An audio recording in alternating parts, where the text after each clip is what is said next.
Over the years, we've had some really good special enemy types in zombies. Hellhounds, the Pentagon Thief, Panzer Soldats, all beloved for how much they shake up the gameplay, either by being extremely dangerous, by making you alter your playstyle, or just by being pretty scary. Ideally, they should have a bit of each, but if a special zombie can't do at least one of these things exceptionally well, then they're just not that special. Think like Manglers or Stokers or Thrashers. It's not that they're poorly designed, they do have their redeeming qualities, they're just not top tier. But there is one enemy type that I think could have been up there with the best of them, but unfortunately the way that it was handled kept it from reaching its full potential. This enemy being the Mimic.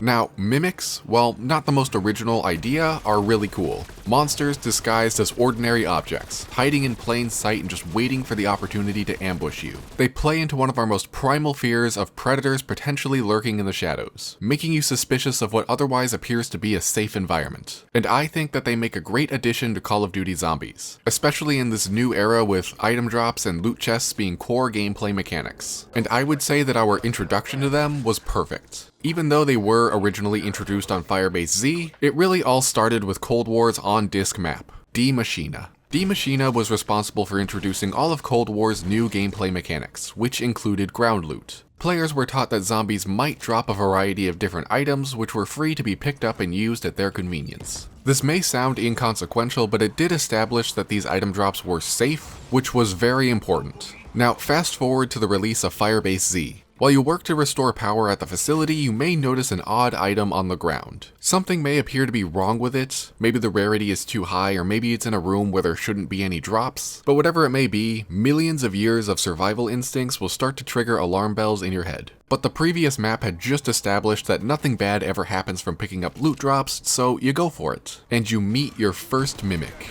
This whole sequence occurs very naturally, which is why I love it. There's nothing in-game to warn you about the mimics, the characters don't offer any kind of assistance, at least not until after it's dead. It's just there for you to discover on your own. There was, however, a promotional video that did reveal how the mimics worked, so if you had seen that it did kind of spoil the surprise. But I still think that this first encounter is pretty effective, even if you do know what's coming. I mean, to this day, I still get caught off guard by it. My dumb monkey brain just can't stop itself from rushing towards those totally real chopper gunners. Anyway, after the first encounter, items like this will continue to spawn around the map, generally at the start of a round. And they can be pretty basic things too, like grenades and salvage, which can be pretty hard to identify as a mimic when you're trying to deal with a horde of zombies. And then later in Outbreak, they can also appear as loot chests, and I just love all of this. Taking a system that's supposed to be beneficial and turning it against players was a spectacular decision.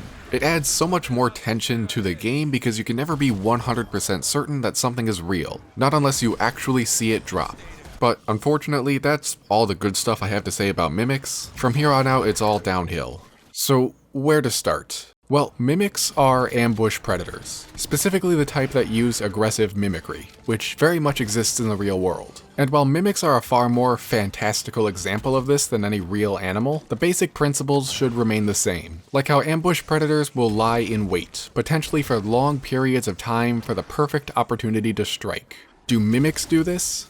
Yes, sometimes. As I've said, I love it when these guys will spawn as item drops, but it's not their only method of spawning. For whatever reason, Treyarch seem to insist on using them like generic special zombies by having them appear in their undisguised form and attack the players, completely undermining the whole mimic gimmick. And this happens on every map and mode that they appear in. In some cases, they'll just spawn alongside regular zombies like they do on Firebase Z. In others, it's triggered by certain Easter egg steps like on Forsaken. And sometimes they're just used as mini-bosses like on Mauer der Toten. But in none of these instances do they ever use their shape-shifting abilities, which to me just seems like a waste of the mimics. Maybe Treyarch wanted more enemy variety in certain areas, or maybe they just wanted to get more use out of them, but whatever the reason, I don't think that it was a good idea. Not only does it turn these creepy and mysterious entities into just cannon fodder, but it also forces the developers to design them to work in scenarios that they shouldn't be in the first place. Like when it comes to how much damage they can deal to a player.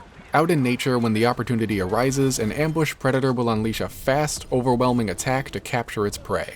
And mimics just don't do that. They hardly deal any damage at all. And I really just don't like this about them because it makes them not scary. Now, this certainly could be because Treyarch wasn't brave enough to make them that dangerous, but more likely it's because they're so common with all these extra spawns, sometimes going up against multiple at a time, so their damage needs to be balanced around that. Otherwise the game would be more frustrating than anything. Additionally, for the mimics that do disguise themselves, they are just terrible at choosing the right moment to jump out at you. They'll often do it before you're even in their attack range, and it can happen so fast that you might not even get the chance to be fooled by the false item, if you even saw it. This may in part be an issue with the placement of these mimic items, perhaps they just need to be in more visible spots, but it would certainly help if they let you get closer to them before the mimics attacked, and it would make it far more consequential for those who failed to notice them. But not everything here can be in the mimic's favor, they do have to have some kind of weakness, which leads me to my last point. If the initial attack fails, an ambush predator will generally not continue to pursue its target. Obviously, mimics do not do this. They will never stop chasing you. But I think it would make for far more interesting gameplay if they tried to run off and hide again if they did not kill you fast enough. Actually, it might be possible that this was supposed to be the case. I did see it once in Outbreak, but this also might have just been a glitch. From what I've gathered, in real life this is usually done for energy conservation, but here in Call of Duty they could just give the mimics much lower health, lower than it already is, which would make it more of an act of self-preservation. This would really help if they did give them a higher damage output, since the mimics would not be relentlessly attacking you and you would be able to kill them pretty fast, but it also means that if you fail to kill one before it gets away, you will have to deal with yet another ambush. And that is what I think about mimics. I do really like them, but I would like them a lot more if they were reworked a bit to play more to their strengths. It would make them a far more unique and memorable enemy type. I would say that I'm excited for them to return in Black Ops 6, but technically they already have, through the campaign as weird as that might sound. And I thought that fight was pretty fun because it incorporated some of the things that I've mentioned here. So hopefully that's a good sign for when they come back to zombies in the tomb, but we're just gonna have to wait and see.